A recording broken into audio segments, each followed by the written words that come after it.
नमस्कार साथियों, आपका स्वागत है लॉ ऑफ जर्नी।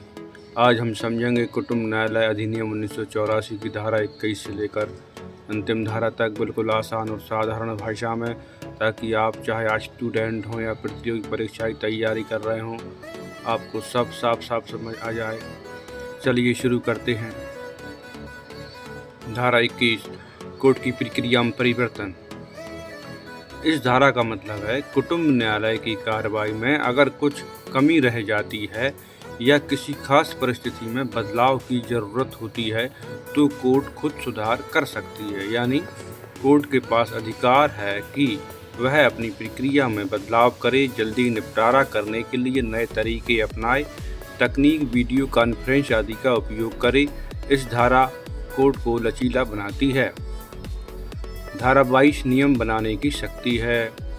इस धारा के तहत राज्य सरकार को अधिकार मिलता है कि यदि वह आवश्यक समझे तो नियम बना सकती है, ताकि पारिवारिक न्यायालय अच्छे से चल सके। राज्य सरकार तय करती है कि कोर्ट में कौन कौन से कर्मचारी रखे जाएंगे, कितने कर्मचारियों की आवश्यकता होगी, उनकी भर्ती कैसे की जाएगी, कैसे काम होगा, कोर्ट में फाइलिंग का क्या तरीका होगा, केसों में किसी प्रकार से प्राथमिकता दी जाएगी आदि।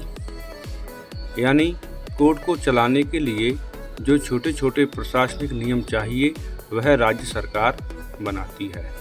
धारा 23, नियम विधानमंडल के आगे रखे जाएंगे। इस धारा में कहा गया है राज्य सरकार जो भी नियम बनाएगी उसे राज्य विधानसभा के सामने रखा जाएगा। अगर विधानसभा को कुछ गलत लगे तो वह नियम को बदल सकती है या हटा सकती है। मतलब जनता के प्रतिनिधियों की निगरानी भी कुटुंब न्यायालय में आवश्यक है। धारा 24, विशेष शर्तों में छूट। ठीक है, इस धारा में प्रावधान है अगर किसी क्षेत्र में कुटुंब न्यायालय शुरू करना जरूरी हो तो राज्य सरकार चाहे तो कुछ शर्तों को अस्थायी रूप से माफ़ कर सकती है। उदाहरण, कभी कभी किसी जिले में तुरंत कोर्ट खोलना होता है लेकिन पूरा स्टाफ या सुविधा उपलब्ध नहीं होती, तो राज्य सरकार चाहे तो पहले कोर्ट चालू कर सकती है।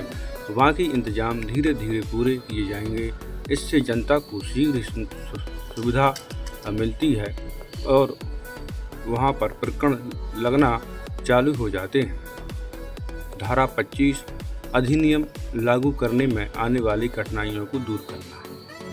अगर इस कानून को लागू करने में किसी तरह की परेशानी आती है तो केंद्र सरकार एक आदेश जारी कर सकती है, उस कठिनाई को दूर कर सकती है।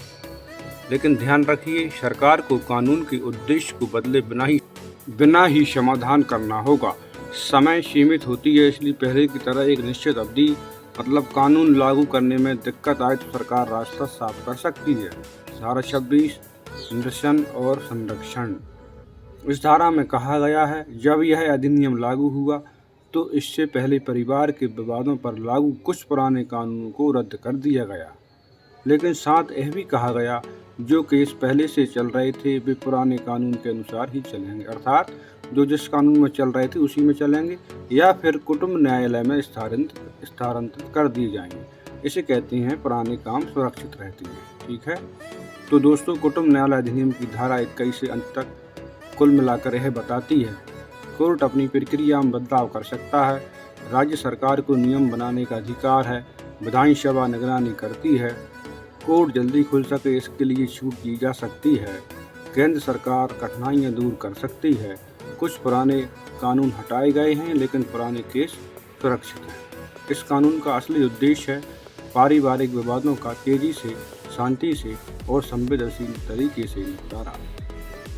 अगर आपको वीडियो पसंद आए तो चैनल को लाइक, सब्सक्राइब और शेयर जरूर करें। कमेंट में लिखें आप कौन सा कानून अगली बार समझना चाहते हैं।